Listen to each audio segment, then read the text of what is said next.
Birlikteydim. Atışma zaten şahaneydi. Gerçekten şahaneydi. Ben yanıldım. Yanımda kaldım gibi ama. Ben unutmasıyorum sen görüyorsun.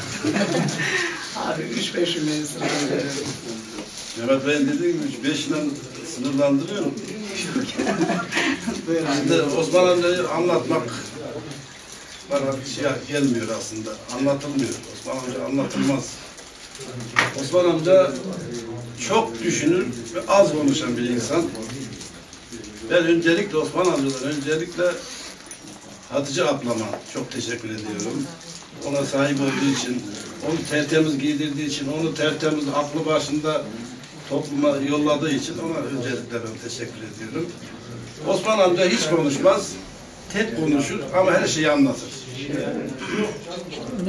Uzun ömür diliyorum. İnşallah birkaç kitaba daha imzasını atmasını nasip eylesin diyorum.